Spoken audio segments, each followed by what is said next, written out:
Hi, I'm Rachel. Welcome to my family table. Today we're going to be making leg of lamb, a roast leg of lamb with roasted root vegetables. So for starters, that's my son. For starters, I'm going to start cutting up the potatoes. We just want to have bite-sized pieces, enough for the whole family. Leg of lamb is one of my favorites personally, and one of my family's favorites. It's very delicious.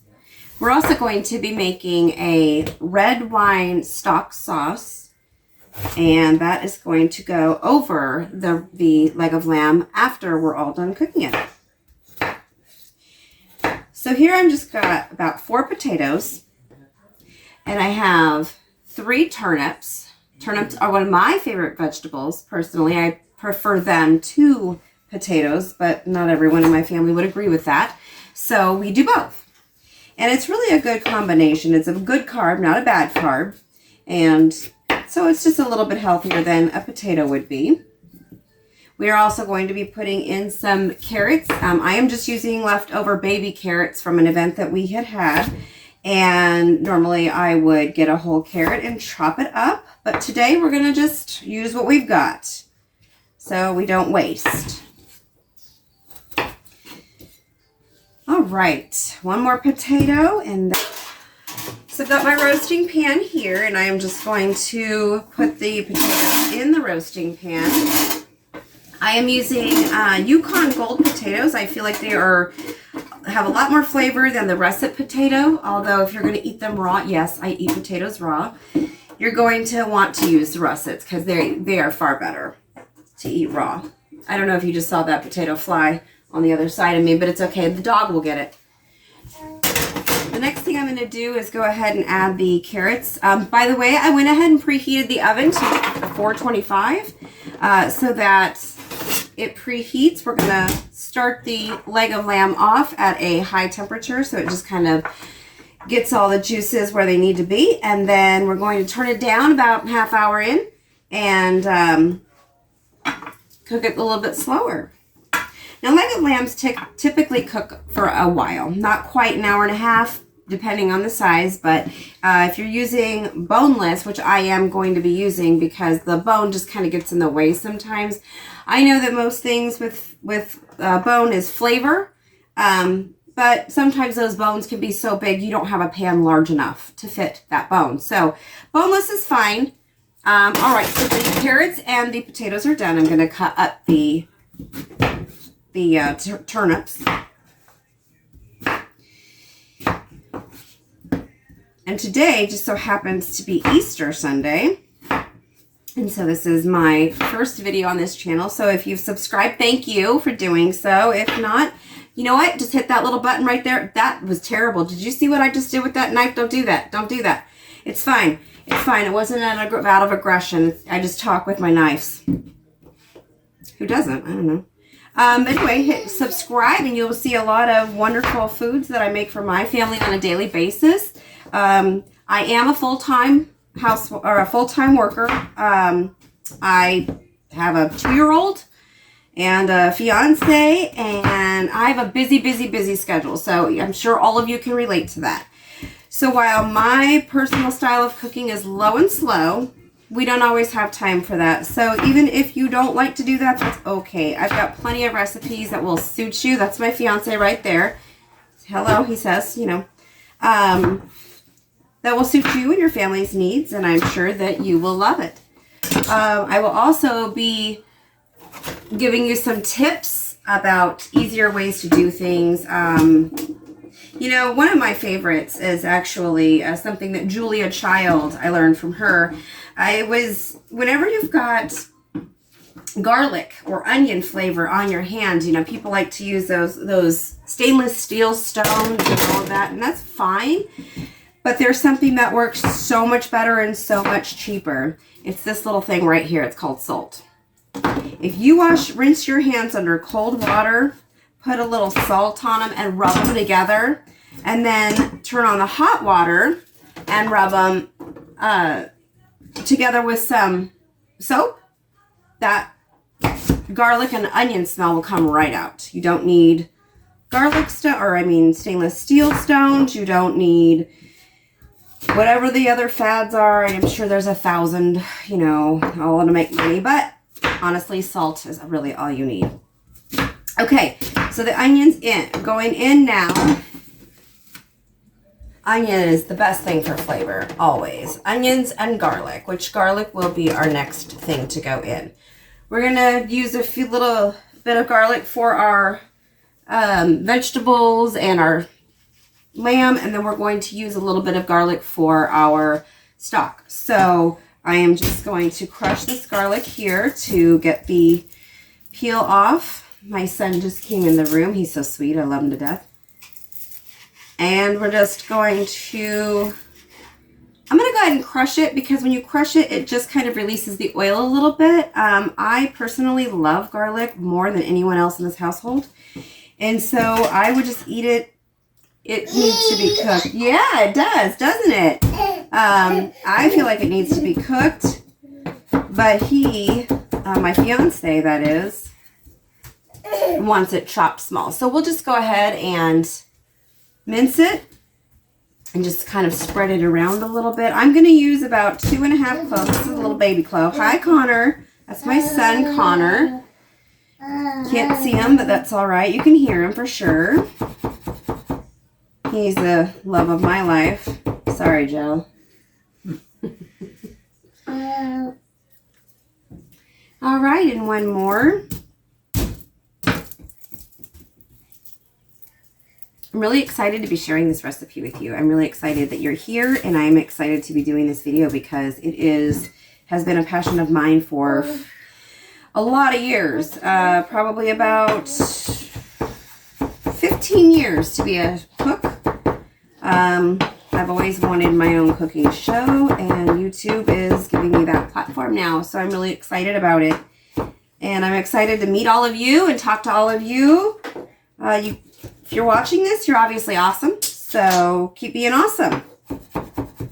And this garlic does not want to cooperate. All right. So the garlic is ready, and I am just going to sprinkle it around the pan. Usually I'd bloom it. If you know a lot about cooking, you know to bloom your garlic always, because that's where the oils come from. But if you crush it before you put it in a roast or what have you, you'll get the same effect. All right, the next thing is our rosemary and thyme.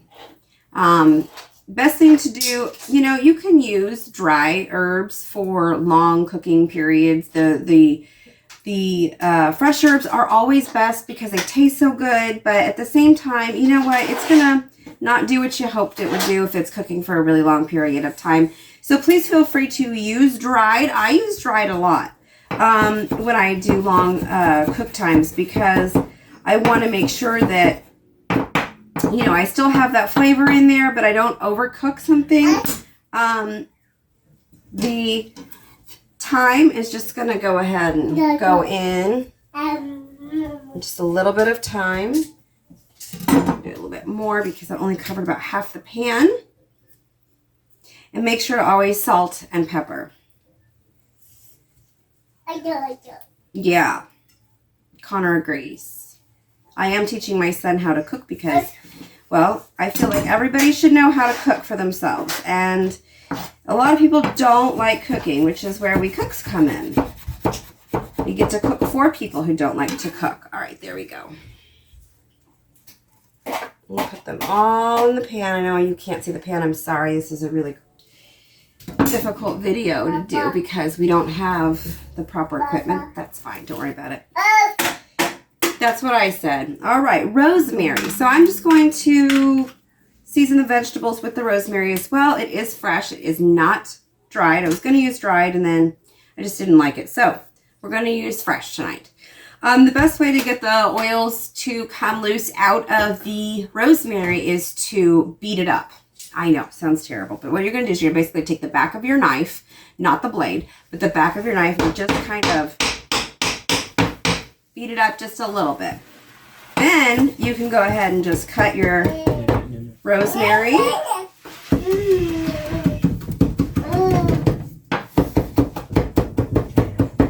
doesn't have to be perfect. It just needs to be a rough chop because all it's doing is acting as a seasoning for our vegetables at this time. Can you see my family back there? Oh, they're gone. Well, I didn't make them up. I promised they were here a minute ago. All right. So we have the garlic, we have the rosemary and the thyme, and now we're going to salt and pepper our vegetables because you know what? Salt and pepper is just as important as anything else you're going to do. You want to make sure that you don't use that side. You want to make sure that you salt and pepper enough. You don't want to over pepper because you can always add it later, but you cannot take it back. If you do add too much salt, typically like if it's to a stew or something or a soup, just throw in a potato and that potato will absorb most of that salt. All right, yeah, it's the salt. Sorry, I was using the pepper at that moment, so I was like, pepper. And then I am just going to go ahead and start with the meat after I clean up a little bit, get this stuff out of the way. So we'll be right back to you. This is a little guy. Can you say hi? Can you say hi? Are you getting all nervous? You see yourself moving? Are you moving? You say hi. Take your hands out of your mouth. Hi.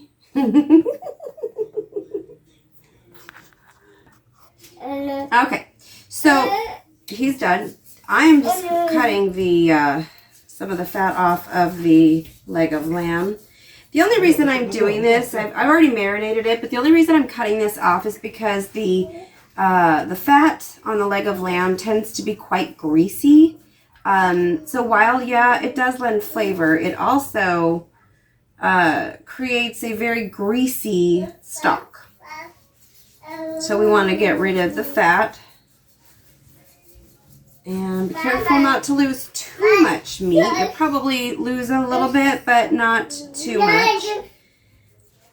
Connor has a lot to say today. Don't you, honey? Yeah. All right.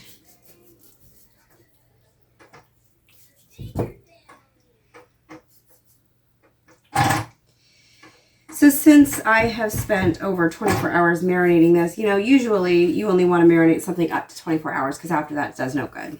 But just due to time, I just kind of put it in early yesterday and got that done because we had a lot of things to do. So it's okay. There is a lot of seasoning on here, but what I'm going to do is I'm going to take some of the marinade and I'm going to put it into the pan so that way it continues to season as we cook.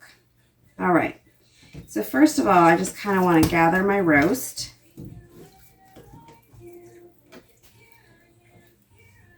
Okay. All right. I just need to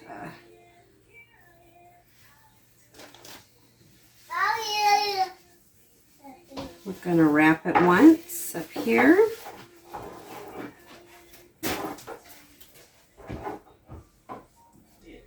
Okay, and don't forget to cut those strings off because they don't need to be in there. All right. That is in there. It's as even as we're going to get it. Now we're going to place it here. Okay. There we go. All right. Gonna do that. I'm just gonna pour the rest of the marinade. It was basically just olive oil and some Greek oregano, some cumin, some mint, a little bit of other salt, pepper, things like that. Okay, we're just gonna rub that in, nicely coat it. Okay, and then I'm going to just go ahead and beat up a little bit of thyme, or I mean rosemary. Go ahead. Okay.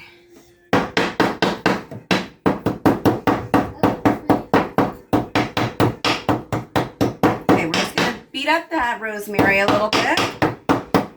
You can see the oils coming out of it. So I'm going to go ahead now and add it right on top. Honey. Okay. Now I'm going to take some time and put it on top. Okay, the rosemary and the thyme on top of the lamb, and we're gonna go ahead and water it. Just around, just for moisture. About a cup of water. Into the pan, or into the oven we go.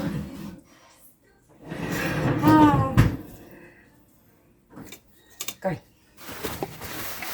All right. And so now it's going to be on there for 30 minutes, and then we're going to check it. We're going to check the temperature of the meat, first of all, because we want to make sure that regardless of what our thermostat says, we do not want thermometer, not thermostat. It's not a heater. It's an oven. Same thing. Anyway, we want to make sure that the meat is not overcooking. So in the meantime, I'm going to go ahead and start the stock sauce. So I'm going to clean up here, and then we will get that started. Okay, guys.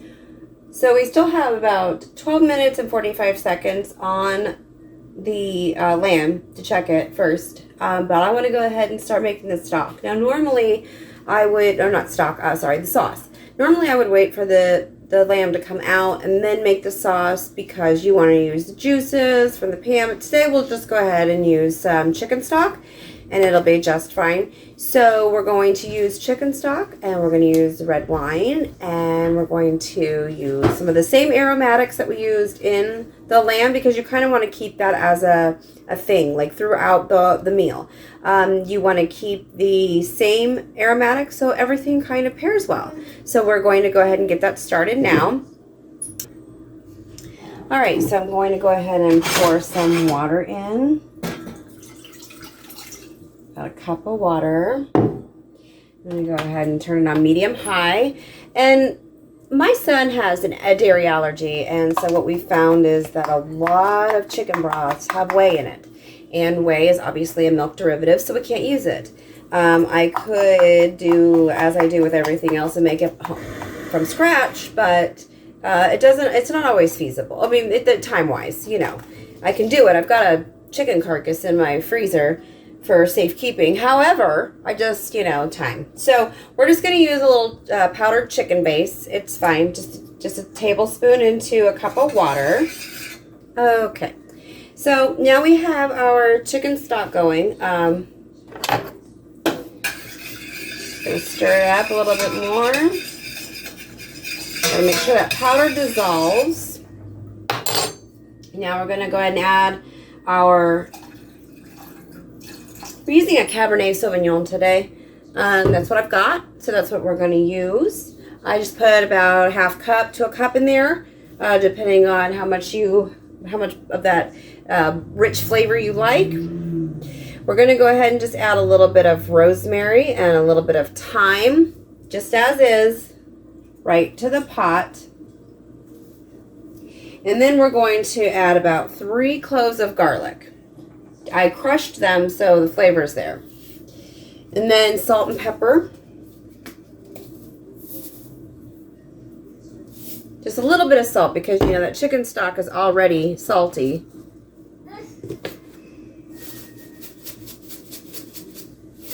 You know what?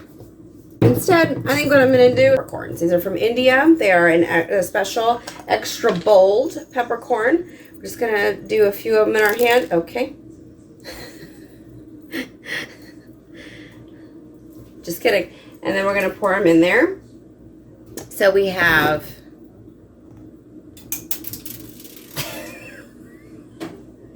playing pinball over here with juniper berries, Just a few more since those kind of just went all over the place. All right. So now we're just going to bring this to a boil and let it simmer. We're going to reduce the heat down so that it can all just kind of come together. So I'm going to turn up the heat to get it to boil. Okay, so now we are at a boil, and I am going to just reduce the heat and reduce it to a total simmer. So all those flavors come together, and then that stock will reduce down, and it'll become a little bit thickened. And we can always add a slurry. You can make it as thick or thin as you want. It can just be a light glaze. It can be a full-on thick sauce. It could be whatever you want it to be, depending on what you and your family like. Me and my family, we just like it kind of in the in between thick and thin, you know, area, because, well, we're not trying to pour on some stew, but we also just like a nice little sauce to kind of perk up the meat a little bit if need be. So this is going to go ahead and go for maybe about 10 minutes. We're going to check on it, make sure it's doing what we want to do. When it's all said and done, we are going to strain it out completely and only keep the liquid. All the aromatics are going to go, and any solids that have kind of like broken off, some of the garlic maybe, all of that's going to go. And we're just going to keep the liquid, and then we're going to put it back on the stove and kind of just continue to cook it just so it cooks down just a little bit longer. So we will be right back in just a moment. All right, so the timer just went off, and so we're going to pull out the meat. Oh, that looks delicious. Oh, that looks so good. Get all that out of the way. I'm working with a small kitchen here, so it is what it is. One of these days, I'll have a large kitchen, full pantry. This is an instant rate thermometer, your best friend, okay? You need to get one. If you don't have one, you need to get one. All right, so I am going to insert it, and we are looking at 100.4. So this is nowhere near done, you guys. Nowhere near done. But it does need a little bit more liquid, and I want to go ahead and I want to stir up these vegetables just a little bit. So I'm going to go ahead at this point. I am going to cover it with foil, because what I want to happen is I still want these vegetables to go ahead and steam a little bit without steaming the meat entirely. Okay, so I need to add just a little bit more liquid to my vegetables. We're not going to get the meat. You don't want to wet the meat down. Always, always, always reflective side up. Because what it does is it reflects heat away, allowing your food to cook more evenly and not overcook your food. All right, there we go. So now we're going to go ahead and put this in. I'm going to go ahead and do another 30 minutes. I want to check my vegetables. I want to check my meat every 30 minutes so that I make sure we are not overcooking anything. So this is going to go back in the oven for 30 more minutes.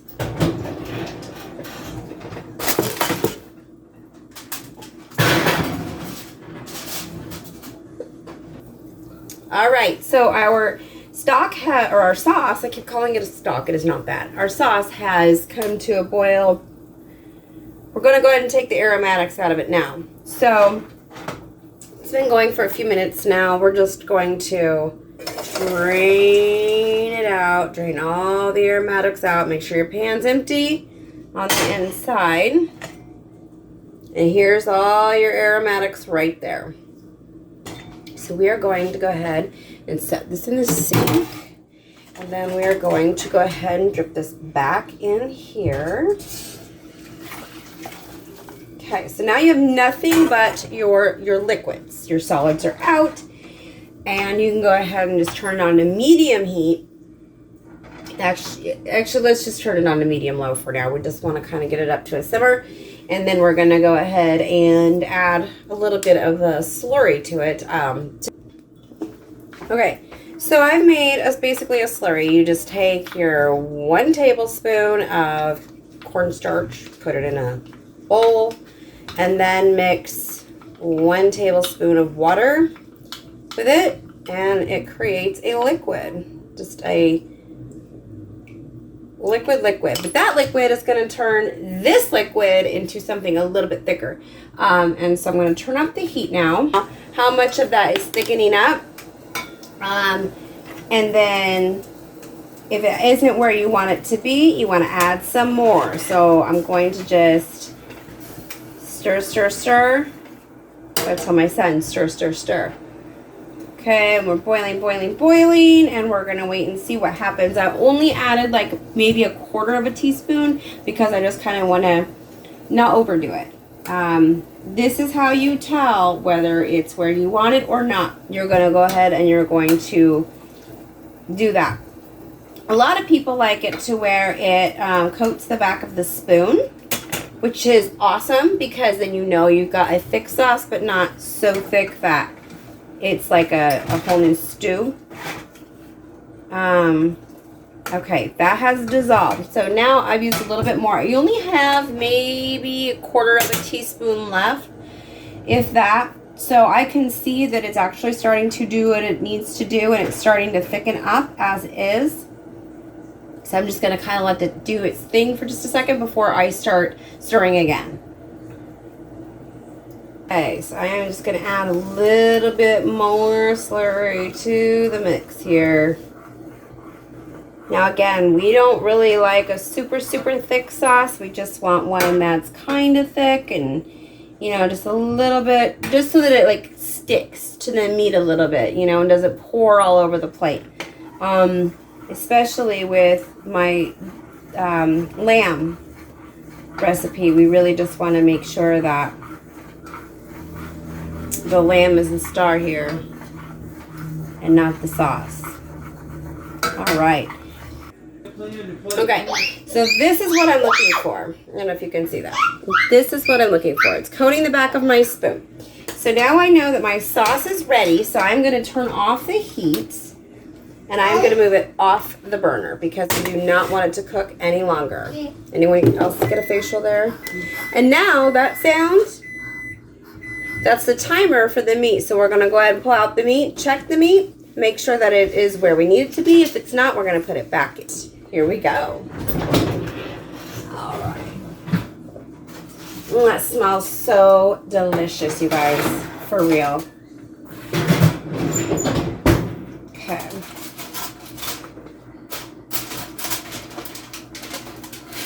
That looks so pretty. I'm into this, so I'm going to get my instant read thermometer and I'm going to now check the temperature of the meat.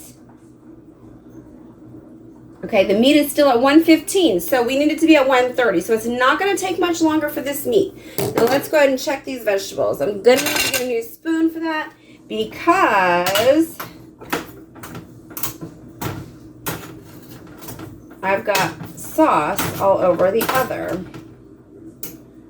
All right.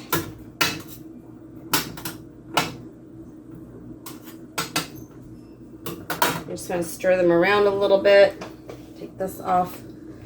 And so the vegetables are almost completely tender. They're going to need just about the same amount of time as the meat. The meat is going to get this back in the oven. I don't know if you can see how I manipulated that, but we basically have the foil covering the vegetables only and the meat exposed so that it doesn't get too soggy. No one wants that, especially on this piece of beautiful leg of lamb. Okay, so this is going to go for about 15 more than 10 minutes. See where the temperature is at, go from there. If it's at 130, we're going to take it out and we're going to let it rest. If it's at, my kid's crying. If it's at anything lower, we'll stick it back in for a minute or two. So we're going to go ahead and set the timer now. All right, guys, it's been 10 minutes and it's time to pull out the leg of lamb. Gosh, that looks delicious. So all I'm doing here is just checking the temp. I want to make sure that it doesn't read, or that it reads at least 130. If it doesn't read 130, again, I'm putting it back in. So it's 130. Say it's basically not going to continue to cook too much as it rests. Rest is the word I was looking for. So we're going to go ahead and we are going to check the vegetables. Vegetables. Perfect. Perfect. So this is it. This is dinner. Leg of lamb. Here, let me show you this beautiful. Actually, I'm going to pull this leg of lamb out and put it onto a cutting board. So give me just a second. Okay, so now I have my cutting board and we are going to pick up the leg of lamb. Ooh, whoa. All right, let it rest. I'm just going to show you this beautiful leg of lamb. Look over here, guys. This is, oh, hang on. This is the leg of lamb. How beautiful is that? It's gorgeous, right? And this is the top of it. It's beautiful, steaming, perfect. This is what it's all about. Family dinner. It took like an hour and a little bit over an hour. It's fine. It's fine. Because it's Sunday. And you know what we do on Sundays? We cook long meals on Sundays. During the week, 30-minute meals, if that. So that is dinner, and this is the vegetables.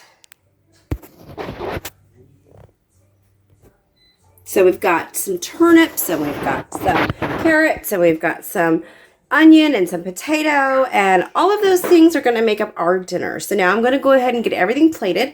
I'm going to let this this roast rest for about 10 minutes. I'm not going to cover it with foil. I'm not going to cover it with foil because then all that steam that's coming up from the actual roast, it reaches the top of the foil and it creates condensation. And that condensation comes down and makes the roast gray and gross. We don't want that. We want it to remain with a crisp crust. We want it to remain delicious. So we're just going to leave the foil off completely and just let it rest as is for about 10 minutes. And then we're going to carve it and we're going to have dinner. So come back in just a few minutes. Thanks. All right, you guys, so we're nearing the end here, and we are just going to get our leg of lamb cut up into pieces so that we can serve. So we are going to do that now, and typically I only do a couple pieces at a time, just, you know, because I like to keep the roast intact. Just so you guys know, that is what it looks like on the inside. Perfection. It should be pink throughout. This sat for about 10 minutes after cooking for about 50 minutes total. And I cannot wait to eat it. I'm sure you guys are going to want to eat some too. It's so beautiful. Look at this piece of meat. Look at that. It's perfect. I think it's perfect. If you're one of those people who likes your meat cooked all the way through, I'm so sorry. My parents are like that. Oh my gosh. Can't do it. Can't do it. Gotta have my meat medium rare. There we go. So this is all I'm going to do tonight. I'm just going to cut a few pieces. And I'm going to get my plate. And I'm going to put 2 slices onto the plate. The next thing we're going to do is we're going to put our sauce on it.